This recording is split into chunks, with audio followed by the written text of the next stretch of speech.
Guillermo, buen día, ¿cómo le va? Hola, ¿qué tal? Buen día, mucho gusto. Bien, ayer nos llegaba una comunicación que se expresaba al respecto del fallo de la Corte. Me llamó bastante la atención, diría, ¿ustedes tienen una mirada negativa sobre el fallo de la Corte de ayer? Nosotros tenemos una mirada negativa sobre el fallo de la Corte que es producto de las posiciones que hemos tenido cuando hemos analizado el tema de la presencialidad o no presencialidad en las escuelas. En febrero, desde la PDH, primero le cuento, la PDH tiene 45 años de vida y tenemos una secretaría que Sí. estudia temas del derecho humano a la educación en Permítame, forma permanente. permítame. Quiero decirle algo, pues es la primera vez que hablamos. Yo Sí, cómo no. Hago periodismo en Mar del Plata, lejos del radar suyo probablemente. Yo fui parte de la PDH con Simón Lázara, con Graciela Fernández, Oh, muy bien. con Graciela Fernández Meijide. Tuve el honor de que Simón en tres oportunidades me pidiera,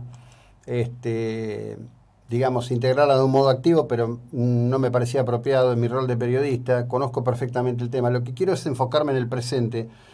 Por qué les parece incorrecto o en los términos que lo declaran el tema de la determinación de la Corte?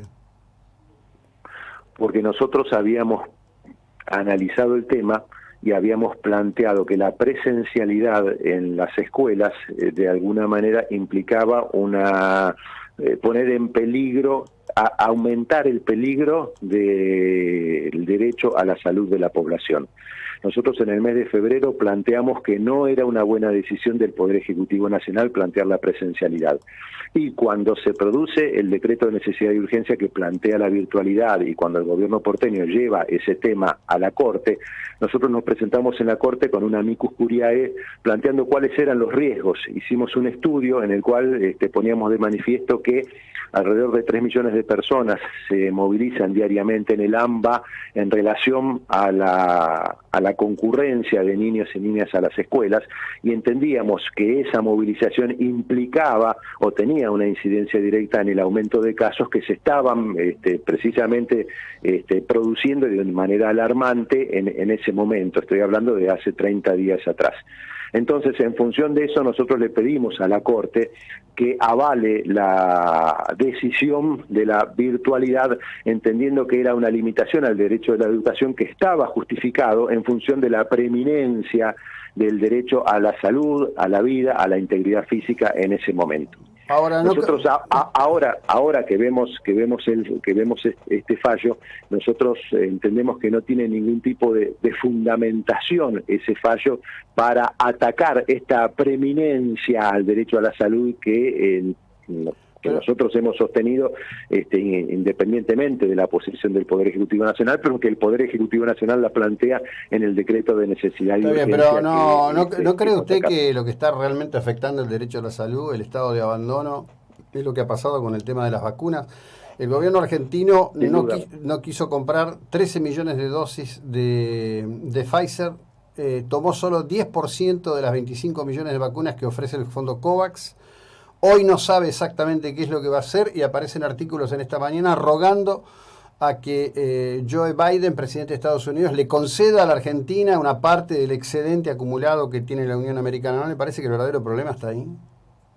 No sé si el verdadero problema, que lo que usted está manifestando es un problema real y cierto y que está muy bien visibilizarlo, no tengo ninguna duda. Jerarquizar cuál es a ver, no, lo que nos parece a nosotros es que todas las medidas tendientes a plantear el resguardo de la vida y de la salud de las personas tienen que tener hoy un enfoque absolutamente prioritario. Por eso esta expresión que tuvimos con respecto a la sentencia de la Corte, que entendemos que va en sentido contrario.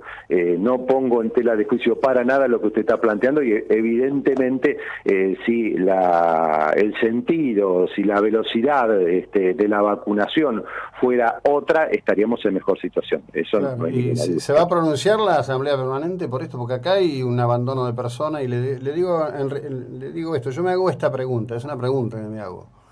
¿No estamos frente a un delito de lesa que autoridades gubernamentales con conocimiento, el exministro Ginés ha sido celebrado y alabado por décadas como una eminencia del sanitarismo argentino, por razones todavía no explicadas, y ni siquiera hablo del vacunatorio VIP, que ya es un desvío de otras características. ¿Se deje a la población argentina en este estado de abandono? Que no haya habido una política para los que desde la hora cero estaba establecido que eran los de riesgo. Estamos hablando de los oncológicos, estamos hablando de los diabéticos, estamos hablando de los obesos. La ciencia médica estaba muy preparada para entender, después de los primeros 2 meses del impacto en Europa, por dónde pasaba el centro del riesgo. Y no hay política sesgada de protección a esos sectores. A ver, al cuestionamiento, a la cuestión acerca de la responsabilidad que pueda tener el Estado Nacional con respecto a esto, en la medida en que no se utilicen el máximo de los recursos disponibles para atender esta situación, hay responsabilidad del Estado y que se traduce en responsabilidad de los gobernantes. Esto lo dicen los tratados internacionales de derechos humanos.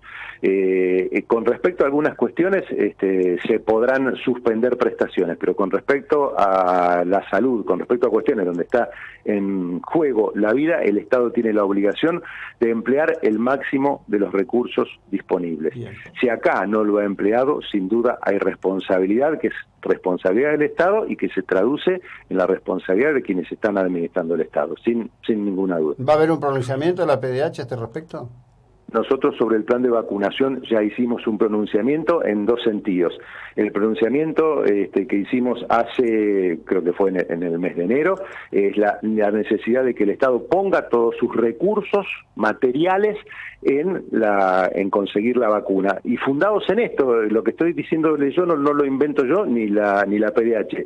El Pacto Internacional de Derechos Económicos, Sociales y Culturales, cuando habla del derecho a la salud, dice el máximo de los recursos disponibles. Eso significa privilegiar este tema frente a otros.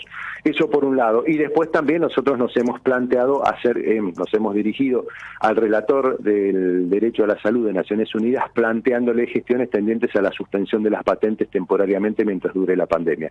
Pero sí, nos hemos planteado hemos planteado el tema en el sentido que usted lo dice. Bueno, Torremare, un gusto, gracias, muy amable. No, gracias a usted, buenos días. Bueno, el señor Torremare, copresidente de la PDH hoy por hoy.